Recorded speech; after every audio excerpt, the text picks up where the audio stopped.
A very good evening to you. Thank you so much for tuning in and choosing Kutv Primetime News to get you informed on all the matters that are shaping your world. We have a very lengthy kind of a broadcast, not too lengthy, of about 30 minutes or so. So tune in as we bring you the latest.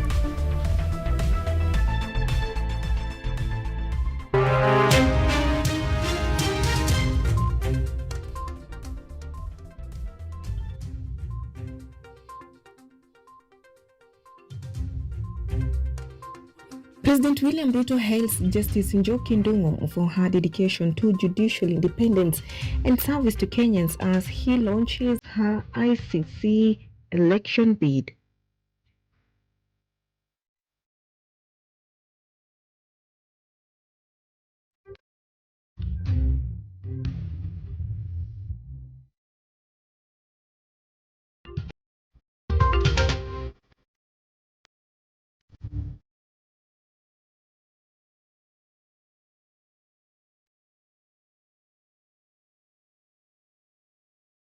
The Shago impeachment case resumes with the court hearing fresh arguments challenging his impeachment.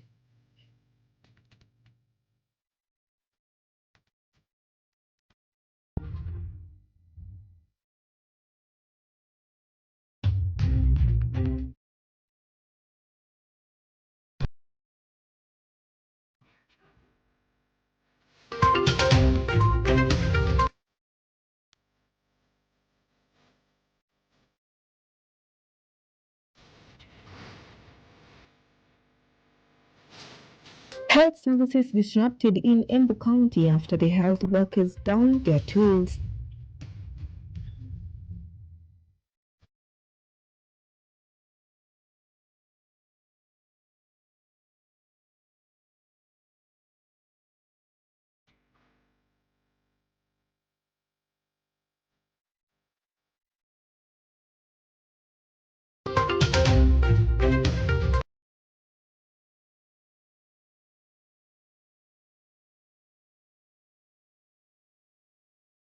And Kilifi County among priority counties for 6-month HIV prevention injection.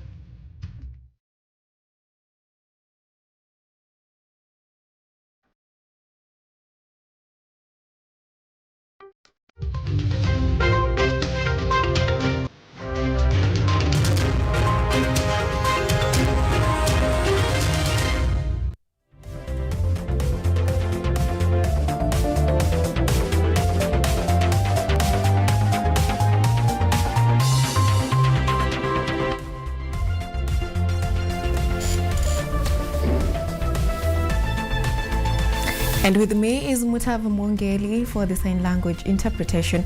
But this broadcast is also live across all our social media platforms. On YouTube, it's KUTV News Kenya. On X, it's KUTV_Kenya. Welcome. Now, President William Ruto has officially launched the candidature of Supreme Court Judge Njoki Ndung'u for the position of judge at the International Criminal Court based in Netherlands. Speaking at State House in Nairobi, President Ruto praised Justice Ndung'u, describing her as a person of integrity, diligence, and a strong defender of human rights, gender equality and legal reforms in Kenya. But who exactly is Justice Njoki Ndung'u? Watch out. Speaking during the unveiling of Justice Njoki Ndung'u bid for the position of judge at the International Criminal Court, President William Ruto expressed the government's commitment to campaigning for her, describing her as capable of representing Kenya at the international level. Kenya, therefore, presents to the international community not simply a candidate with technical legal competence, but a jurist shaped by Africa's constitutional struggles, democratic transitions, human rights movements, and the experience of institutional rebuilding. She is exceptionally well suited for this important international responsibility. The election is scheduled to take place during the 25th session of the Assembly of States Parties, which will be held at the United Nations headquarters in New York from December 7th to 17th, 2026. But who is Justice Njoki Ndung'u? Njoki Ndung'u is one of Kenya's most renowned judges, respected for her immense contribution to the legal sector, human rights and gender equality. Born in 1965, she has built a strong reputation through her service in various national and international positions. She studied at the Kenya High School before earning a law degree from the University of Nairobi. She also obtained a master's degree in human rights from the University of Leicester, as well as a diploma in women's rights in Austria. In her career, Njoki has been a strong advocate for women's rights, constitutional reforms and democracy. She served in various institutions, including the United Nations High Commissioner for Refugees and the African Union, where she dealt with issues of refugees, peace and conflict management. She also served as a nominated member of parliament between 2003 and 2007, making significant contributions to legal reforms in Kenya. She is best known for sponsoring the Sexual Offences Act of 2006, which strengthened the fight against gender-based violence. In 2011, she was appointed as a judge of the Supreme Court of Kenya, a position through which she has continued to defend justice, their constitution, and the rule of law in the country. Rajab Juma, KUTV. Now, moving on, Karen Hospital's Dr. Dan Gikonyo, where former Deputy President Rigathi Gachagua was admitted during the impeachment proceedings in the Senate, appeared before the High Court today as a witness on the third day of Gachagua's case at the Milimani Law Courts. The doctor was questioned by lawyers to confirm whether Rigathi Gachagua was genuinely ill during the impeachment process. The doctor responded with a lot of humor during his testimony and also revealed that President William Ruto called him at the time to inquire about Gachagua's condition at the hospital. Follow-up calls from relatives, parents, and friends. And in this particular case, Your Honor, I must be honest enough to specify that I did receive a call from our President asking about the status of the patient, and responded accordingly. What did you communicate in response to that inquiry? Well, the first time, Your Honor, I just said that we are in the process of doing various tests, and as soon as we have a conclusion, we shall let it known. Okay. But if Your Honor, you must allow me to say this, that when I said that, I had to seek clearance from the patient that was okay so to do, which he gave me permission. Okay, very well. In other news, Kenya and Cote d'Ivoire have renewed efforts to deepen bilateral cooperation following high-level talks in Nairobi between Prime Cabinet Secretary and Foreign Affairs Musalia Mudavadi and Cote d'Ivoire's Senior Minister of Foreign Affairs and International Cooperation Niel Kaba. The discussions focused on expanding trade, attracting investment, strengthening regional integration, and advancing economic diplomacy. Both leaders underscored the need for sustained high-level engagement to translate diplomatic relations into practical economic gains and support shared continental development priorities.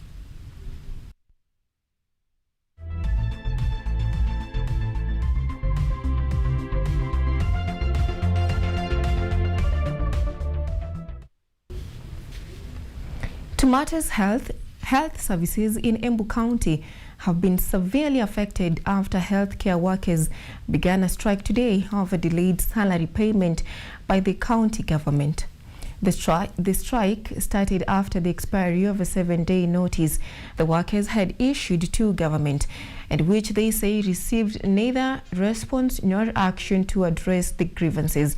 The healthcare workers claim they have not received their April salaries, a situation they say has made it difficult for them to continue carrying out their duties peacefully. In addition, leaders of the union stated that the strike action was taken after negotiations failed and the government failed to implement legal agreements concerning their salaries and welfare. Health services are expected to remain disrupted unless a quick solution is reached out.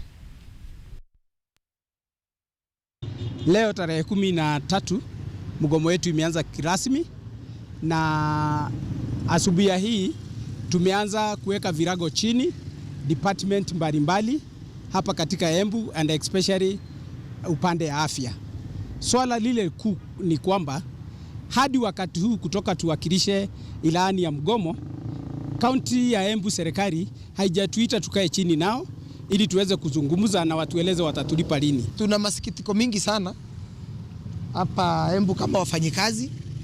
Kwanza kabisa kuwa leo tarehe 13 mfanyikazi wa Embu County hana mshahara ya mwezi wa April na hana tarehe kutoka kwa employer mwenye anafaa kumpea pesa mshahara ya kujipanga kimaisha. Hana ile tarehe, ameambiwa utangoja mpaka tarehe 20.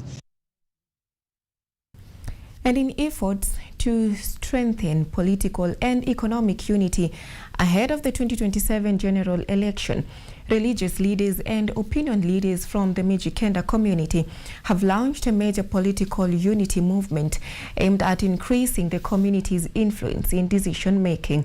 The launch, which took place in Changamwe, Mombasa County, carries an agenda of bringing the Mijikenda people together under one voice on matters of leadership, development and social justice. The leaders said the goal is to empower citizens through civic education so they can elect trustworthy leaders who will defend the interests of the coastal region. They also emphasized the importance of addressing long-standing challenges such as land disputes and the problem of informal settlements. The movement is expected to transform the direction of political participation in the region. Tuchague viongozi ambao wako na sifa na vigezo ambavyo vitashughulikia masuala ya wananchi, sio watu ambao wataangalia mambo yao ya kibinafsi. Tumeamua kama wa Mijikenda, tunaweza kuambia watu wetu wa Mijikenda ya kwamba njia tunayoifuata ni hii na tutaendelea hivi na tutafanya hivi. Maslahi yote ya Mijikenda tutaweza kuongea na tutaweza kuwa na sauti.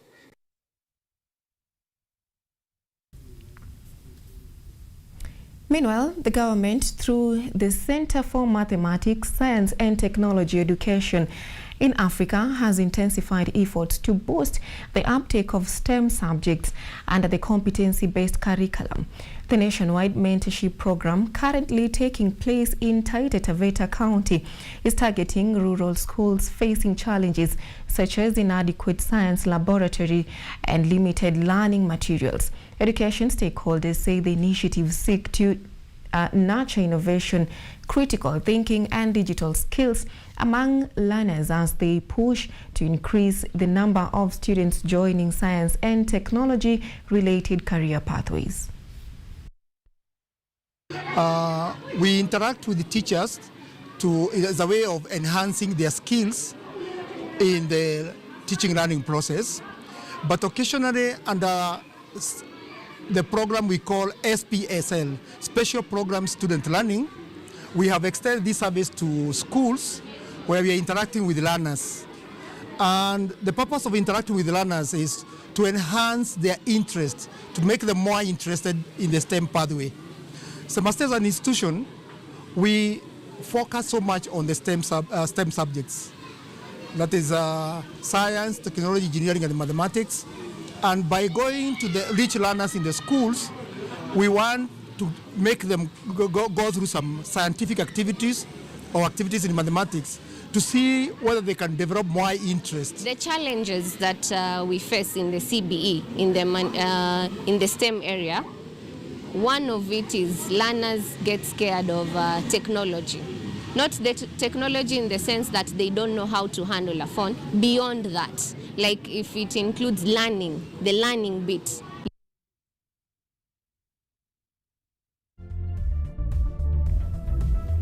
Now that story brings us to taking our very first commercial break. We'll be back with more stories.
Now, welcome back and thank you for trusting us to keep you informed.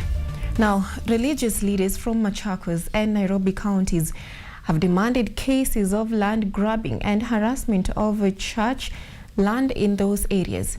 Led by Bishop Gabriel Kanyabe, the leaders have expressed their concerns regarding a recent incident in which they claim to have received threats of being forced to vacate a church property located in Embakasi.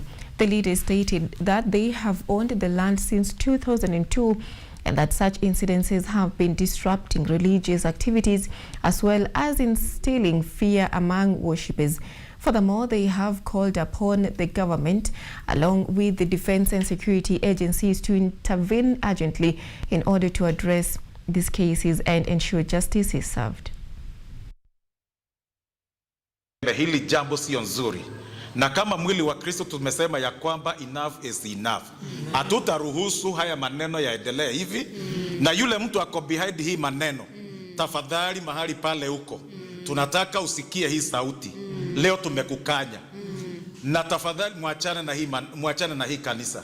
Kama mtu alinunua shamba ya kanisa, mbona mnakuja tena mnataka kugrab shamba yake na mnataka kuchukua mali ya Mungu? Kama ako hapa kwa haki yake, kuna documents ambazo zinaonyesha ya kwamba alipata hii shamba kihalali, na kama sio kihalali kuna sheria ambayo hufanya kazi, na basi sheria ifuatwe. Meanwhile, Kilifi County witnessed the launch of a new 6-month HIV prevention injection, marking a major step in Kenya's effort to reduce HIV infections across the country. The program, which began in March early this year, targets individuals who are HIV negative for a long-acting lenacapavir protection administered twice a year.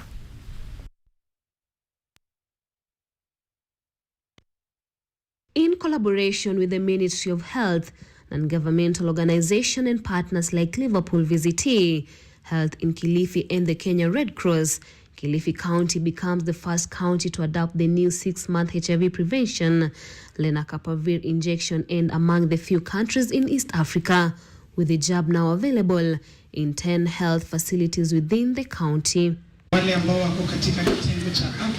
Speaking during the launch, Catherine Munyoki, the health officer in charge of prevention of diseases and improved healthcare in Kilifi, insisted on the importance of the exercise as a way to create public awareness and to reduce HIV infections in Kilifi and across the country.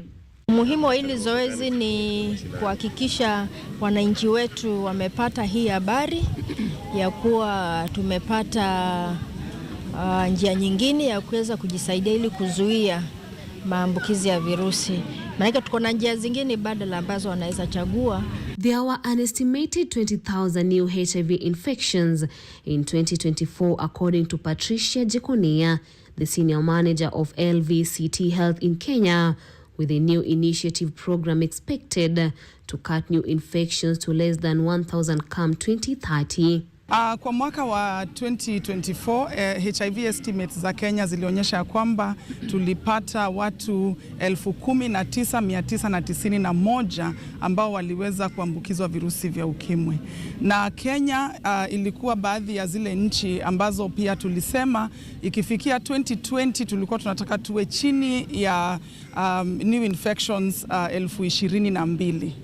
Kwa hivyo sasa tunaona tuko nyuma, hatuko mahali ambapo tungependa kuwa, na tumesema tena kama nchi ya kwamba by 2030 tunataka tuone virusi vimepungua kiasi cha chini ya 1,000. Kenya is among the first countries globally to introduce lenacapavir for HIV prevention and will be administered twice a year and offered free of charge to eligible individuals at selected public health facilities in priority counties.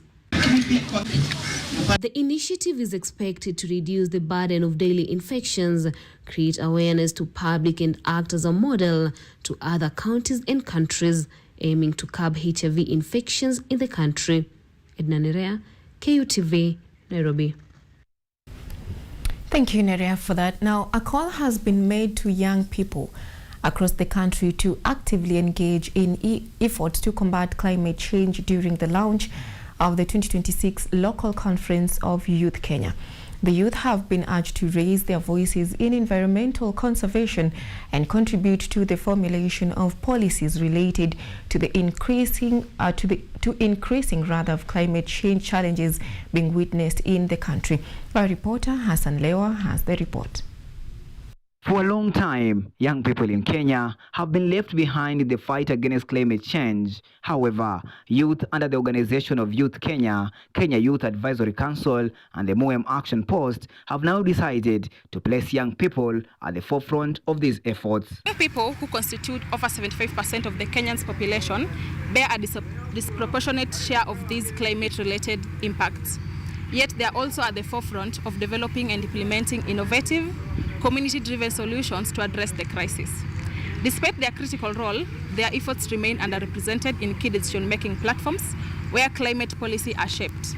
Calling on representation of young people in rooms where decisions are made, because we are not just meant to be consulted, but we also need to be in the spaces where decisions are made. That climate change is not a distant threat anymore. Climate change is here with us. We are seeing erratic rains which are unpredictable. We are seeing flooding. We are seeing many changes compared to what we used to see before. So it's important for all of us as Kenyans, as communities, as development organizations to pull our efforts together and ensure that we help our communities sail through, adapt, and remain resilient to these challenges of climate change. The organizations fighting against adverse climate change have provided a platform and opportunity for youth to participate in climate action through the 2026 Local Conference of Youth Kenya. We are equally honored to confirm that the Organization of African Youth Kenya, the Kenya Youth Climate Advisory Council, and the MOEM Action Post have been officially selected as a hosting organization for this landmark event. ELCO is part of a global movement under YANGO, the official youth and children constituency of the United Nations Framework Convention of Climate Change. ELCO creates a space for young people to actively influence policy decisions, local, national, and international levels.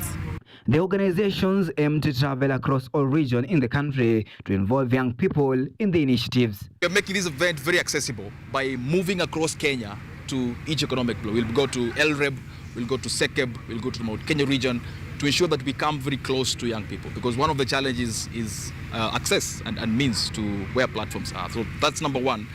If you are residing in an area and you are fostering climate action at the local level, you are doing climate smart agriculture, you have an innovation, we are coming to you with partners who can help you scale what you're doing. And we are also coming to incorporate your views about how best can we improve local climate action by the young people to fit the standards that can benefit your community. Because sometimes you may be building at the local level and nobody is seeing. The organizations are now calling both the national and county governments to support the efforts of the young people through funding to empower them in climate change campaigns. So our call to government this year is to ensure that young people from Kenya are represented in the rooms where decisions are made. How the government can support youth voices to be heard at the international level is to provide badges and support to actually attend those events, because sometimes they are not very affordable to many people. So it's important to provide support with badges and support that is available. The youth-led climate initiative aims to mobilize young people to come up with the Kenya National Youth Statement. This statement will be used in the formulation of climate change policies and ensure youth representation in the efforts at both national and international levels.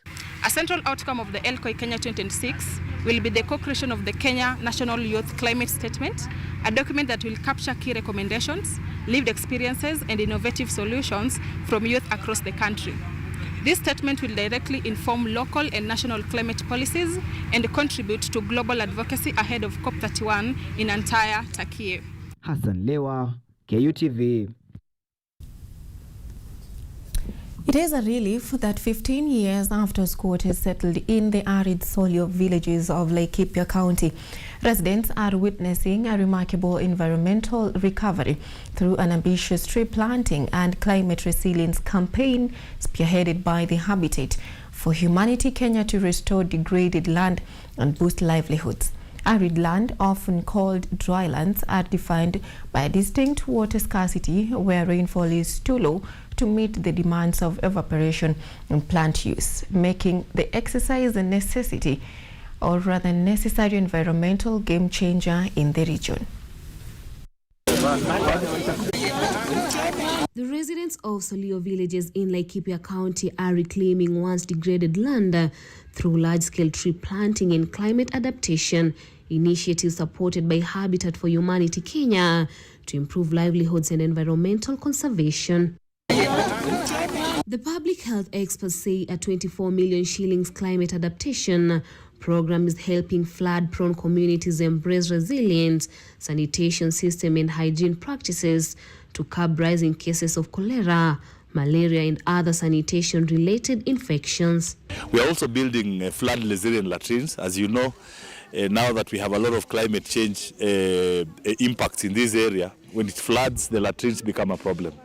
So we are pioneering the Safi latrine model that is flood-resilient, so that then communities don't have to be building latrines every rainfall cycle. We are working with hygiene promoters to make sure that people are sensitized to adopt behavior change that will protect them from infections and sanitation and hygiene related. They also noted that communities in the region have embraced the project, with farmers now recording improved crop production and better livelihoods through climate adaptation and sustainable farming initiatives. We have seen the impact this project has had in this region, where we had issues with rain. We can see now farmers are having some crops in their farms because of the boreholes that have been there, because of the plants, the trees we have planted, which have now helped to draw the rains. And we are happy because the community also has embraced this project, which has been transformative in their lives. The farmer described the initiative as transformative, saying it has strengthened food production and improved household earnings, with many reporting renewed stability and reduced losses in the agricultural activities since the project began. Hii mradi umekuwa wa manufaa sana kwa sababu umeleta chakula karibu na jamii.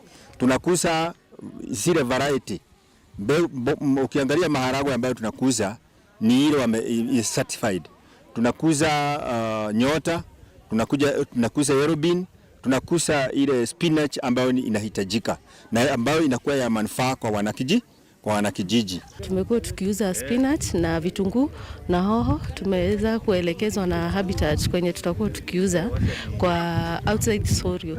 Hata kuna wakulima wengine wamekuwa wakikuja kwa hii shamba kutununulia hizo boga, spinach na sukuma wiki.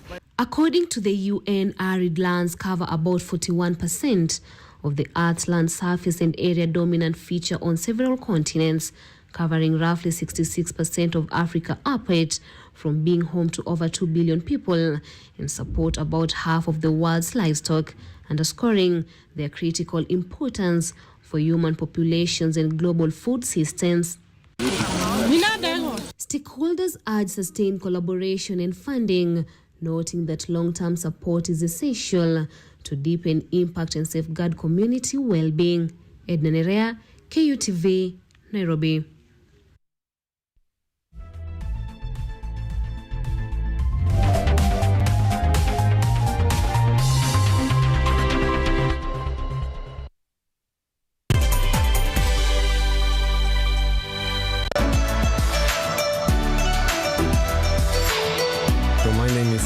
I'm Associate Professor in the Institute of Philosophy of Jagiellonian University in Krakow, Poland, and I'm the main coordinator of the CAFE project, which is being here hosted by Kenyatta University. My name is Ewa Hudoba. I am a project manager in this consortium. Keep watching cutting-edge research at Kenyatta University Television.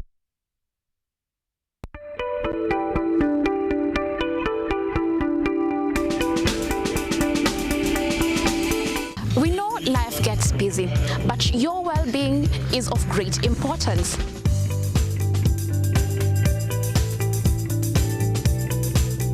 At KUTV's Fridays focus on health, we cut through the clutter, bringing you expert advice to keep you well informed for your well-being and that of your family. Every Thursday, 7:30 p.m., join me, Yvonne Kemuma, as we bring you health and wellness right at home.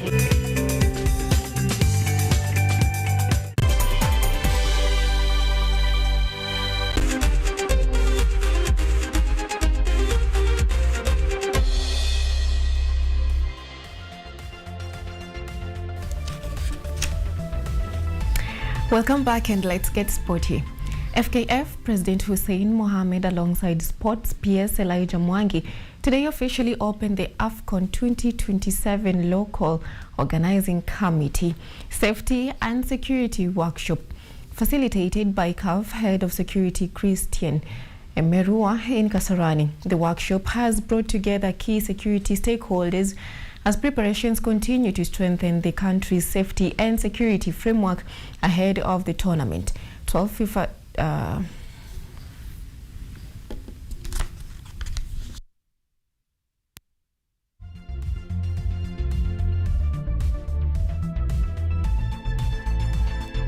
For this opportunity today, we are having a 2 days workshop which is spearheaded by the United Nations Office of Counterterrorism here in Kasarani. It has brought together leadership, the heads of security from this nation, and of course the other stakeholders including the LOC, FKF, and the Ministry of Sports, including the various representatives from the departments of the LOC. And the discussion is to look on what we need to do so that we can have safe, secure, and memorable AFCON 2027.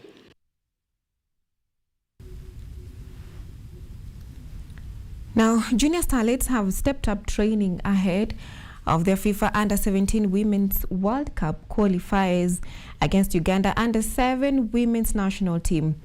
The players have expressed confidence, high morale and determination to win the crucial matches with strong teamwork and intensive preparations.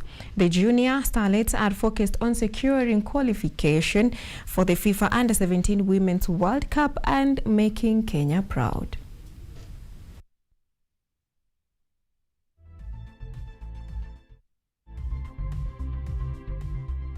Kampu iko poa, watu wako na moral, kila mtu anajituma sababu Uganda sio opponent wa rahisi. Si tuna promise Uganda away, tarudi na 3 points, hatoa let down, pia home ndio kichinjio, tuwamalizie huku, tukiongoja opponent next, tawangusha. The camp is much better. We are training, the team is ready. They are fighting. Qualifying to the World Cup will mean a lot to me because it will continue motivating me and the other girls to work extra hard in order to achieve our goals.